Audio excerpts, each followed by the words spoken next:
Corps commander Balochistan lieutenant general Asif غفور، IGFC south major general کمال انور چودھری ہمراہی تربت university تروتاب کوتائی تربت university سربوہاوگو تربت university vice chancellor professor جان محمد اور تربت medical college principal محمد افضل اوشت کو تگام دلگوش کا نئی report ہے۔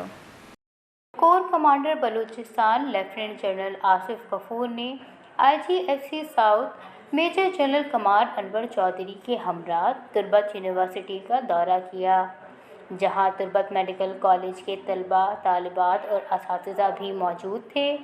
تربت یونیورسٹی پہنچنے پر وائس چانسلر جناب پروفیسر جان محمد، پرنسپل تربت میڈیکل کالج ڈاکٹر محمد افضل نے کمانڈر کا استقبال کیا۔ اس موقع پر دونوں جماعت کے اساتذہ کرام، فیکلٹی ممبران، ضلع انتظامیہ اور طلباء اور طالبات کی کثیر تعداد موجود تھی۔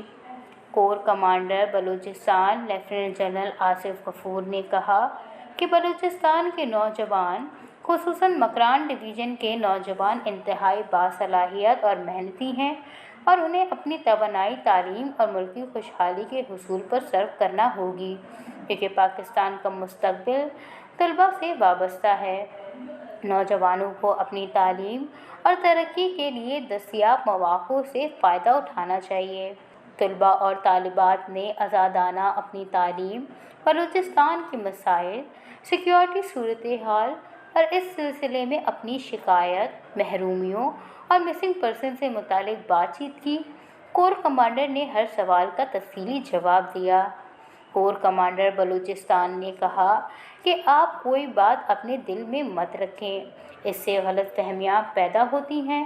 بلوچستان کے بہت سے مسائل رہے ہیں اور اب بھی ہیں، مگر پچھلے نزدیکی عرصے میں تقریباً ہر مسئلے پر مثبت پیش رفت ہوئی ہے۔ اس سلسلے میں وفاق اور صوبہ دونوں نے بہت کام کیا ہے اور انشاءاللہ یہ جاری رہے گا۔ آپ کا کام تعلیم پر توجہ اور کامیاب ہوتے ہوئے اپنے خاندان، اپنے صوبے اور ملک پاکستان کا مستقبل مضبوط اور روشن کرنا ہے۔ اس سلسلے میں ادارے اپنا اور آپ اپنا کردار ذمہ داری سے ادا کرتے رہیں۔ مسنگ پرسن سے متعلق انہوں نے کھل کر اظہار خیال کیا اور کمیشن کی کارکردگی سے بھی آگاہ کیا۔ میڈیکل کالج کے طلباء اور طالبات نے کالج کے PMC میں رجسٹریشن سے متعلق مطالبہ کیا۔ کور کمانڈر نے وعدہ کیا کہ وہ اس کو ضرور عملی جامہ پہنائیں گے۔ انہوں نے مزید کہا کہ تعلیم یافتہ نوجوان ملک کی ترقی میں اہم کردار کے حامل ہیں۔ انہوں نے طلباء پر زور دیا کہ وہ قومی اتحاد اور ترقی میں اپنا مثبت کردار ادا کریں اور ملک کی آنے والی قیادت کے لیے آگے بڑھیں، کیونکہ طلباء ہی ملک کے روشن مستقبل کے ضامن ہیں۔ Corps commander lieutenant general Asif غفور نے طلباء کو یقین دلایا کہ وہ یونیورسٹی کی تعمیر و ترقی میں ہر ممکن مدد فراہم کریں گے۔